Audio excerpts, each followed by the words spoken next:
Hey YouTube, I'm Blackheart. I thought I would blog about World Sickle Cell Day because it's on the 19th of June and I have sickle cell anemia, and for the last 3 or 4 World Sickle Cell Days I've been saying I'm gonna do something, but nothing's actually happened. I'm kind of lazy about it. So I thought the least I could do this year is make a video, kind of explain what sickle cell is if you don't know about it, and explain how it affects my life. Sorry for my appearance. I'm comfy in my silk pyjamas. It's really hot and this is just comfortable. So yeah, first thing is, what is sickle cell? Well, for one thing, you cannot catch it. That's something whenever someone meets me and I tell them I have sickle cell, that's the first thing they ask. Can you catch it? No. It's a genetic disorder. Generally affects Afro-Caribbean people, but that's not exclusive, and it is a disease where your red blood cells are affected. A normal red blood cell is nice, round, aerodynamic, so it can travel through your blood vessels like it should. With sickle cell, what happens is the red blood cells can change shape and they become the shape of like a crescent moon, so they're kind of like curved like that, and so when they travel through your blood system they get trapped in places where they shouldn't, and when those blood cells get trapped you get what's called a sickle cell crisis, which can happen anywhere in your body. It's called a crisis. What that means basically is you have pain. Sickle cell affects people differently because there's different types of sickle cell. There's HBSS and HBSC. I have SS. Some people have daily pain with sickle cell. I'm one of those people. Not serious daily pain, but just to the extent where I'll wake up in the morning and something will be hurting.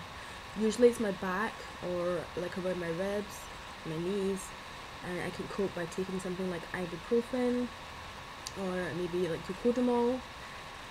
Other people with sickle cell don't have daily pain, but what will happen to them is that every once in a while they'll have a massive sickle cell crisis and they'll land up in the hospital for a couple of weeks maybe, recovering.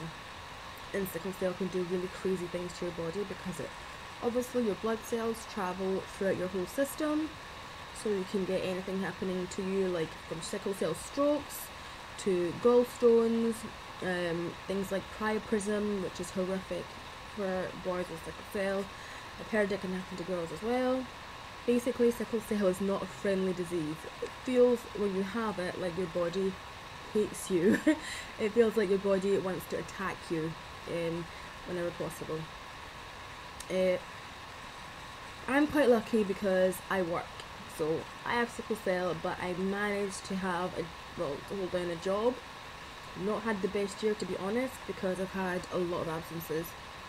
My treatment plan used to be that I would get blood transfusions and they would give me healthy red cells and I would feel amazing for 4 to 6 weeks, and I used to also get what's called an exchange transfusion. So as well as having those healthy red cells, they would take out all my sickle cells.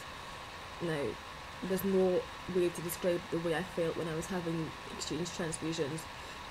I felt like Superwoman or like an X-Men or something, just completely out of this world.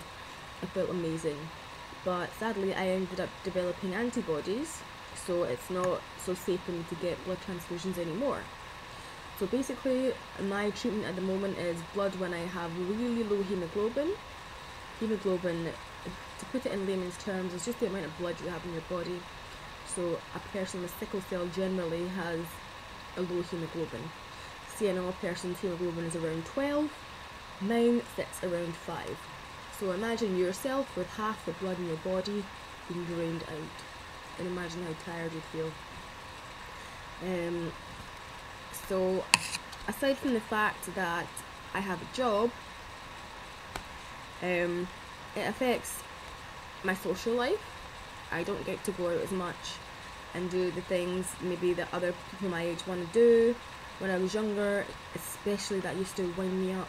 As an adult, you can kind of learn to make smart decisions about what you can and can't do with your sickle cell, but it still sucks a lot of the time. because you're always going to be different to everybody else. You just have to get used to it. My hopes for the future are that more people learn about sickle cell anemia. You hear all the time about breast cancer or cystic fibrosis, diabetes, epilepsy. No one really cares about sickle cell. We might have this one day of the year, but the word isn't getting out there. Hopefully, if you watch this video, and thank you very much for doing so, you will keep sickle cell in mind, maybe even tell a friend about it, pass on the word. The best outcome would be if you were to go on the web, maybe log on to the Sickle Cell Society website, give anything you can. I don't care if it's 50 pence. If you're American, I don't care if you give me, or me personally, I don't care if you give the society a dime, just give whatever you can, because the more money that's given for research into sickle cell, the more hope there is for a cure in the future. Thank you so much for watching this one. I do appreciate you clicking, and hopefully I wasn't babbling on too much. Who knows? Anyway, thank you. Bye.